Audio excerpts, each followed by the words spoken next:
प्रभु इच्छा को सदैव अपने विपरीत समझने वाले एक बार इसे अवश्य सुने। ईश्वर की योजना हमारी योजना से हमेशा बेहतर होती है। लाइफ में कभी कभी ऐसा होता है कि हमें जो चाहिए, जिसका हम बहुत समय से इंतज़ार कर रहे होते हैं, वो हमें मिल तो जाता है, लेकिन कुछ ही पल में हमसे वो वापस भी चला जाता है। हमारे हाथ से वो सारे मौके चले जाते हैं जो हमें बहुत समय के इंतज़ार के बाद मिले होते हैं। ऐसी स्थिति में हम ईश्वर को कोसने लगते हैं। हम ईश्वर से कहने लगते हैं कि आपने मेरे साथ ही ऐसा क्यों किया। कुछ समय के लिए हमारा भरोसा ईश्वर पर से भी उठ जाता है, किंतु कुछ समय के बाद हमें यह एहसास हो जाता है कि जो हुआ वो हमारे लिए अच्छा ही था। ईश्वर की योजना हम से अच्छी होती है।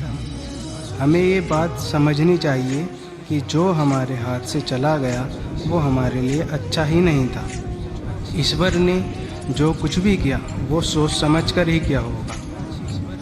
इसी पर आधारित एक छोटी सी कहानी। एक छोटा सा 2 साल का बच्चा खेल रहा था।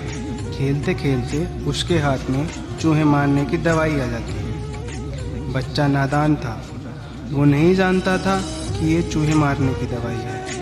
वो तो इस दवाई को खाने की चॉकलेट समझकर खुश हो रहा था। वो इसे खाने ही वाला था कि उसकी माँ का ध्यान उस पे गया। माँ ने तुरंत बच्चे के हाथ से वो चूहे मारने की दवाई छीन ली। बच्चा ज़ोर ज़ोर से रोने लगा। बच्चे के रोने के बावजूद भी माँ ने उसकी एक नहीं सुनी और वो दवाई उसने कहीं छुपा कर रख दी, क्योंकि बच्चा नहीं जानता था कि ये चॉकलेट नहीं चूहे मारने की दवाई है। पर माँ तो जानती थी कि ये चूहे मारने की दवाई है और ये मेरे बेटे के लिए सही नहीं है। बच्चे को खुश पल की खुशी देने के लिए माँ उसे वो दवाई नहीं दे सकती थी, क्योंकि वो उसके लिए हानिकारक थी। वैसे ही जब हमारी ज़िंदगी में हमें कुछ ऐसा मिले जो हमें कुछ पल की खुशी दे और फिर वो वापस चला जाए, तो हम निराश नहीं होना चाहिए।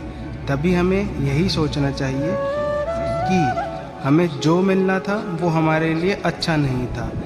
इस चूहे मारने की दवाई जैसा ही तो था। जैसे माँ ने बच्चे के हाथ से इस चूहे मारने की दवाई को ले लिया, वैसे ही ईश्वर ने हमारे हाथ से वो ले लिया, क्योंकि वो हमारे लिए अच्छा ही नहीं था। कभी कभी हमें सही और गलत का फ़र्क इस नादान बच्चे की तरह पता नहीं चलता है, पर जैसे माँ को तो पता था, वैसे ईश्वर को भी सब पता है। इसलिए हमें ईश्वर की योजना पर भरोसा रखना चाहिए। वो जो हुआ वही हमारे लिए बेहतर था, ऐसा ही सोचना चाहिए। जय श्री श्याम।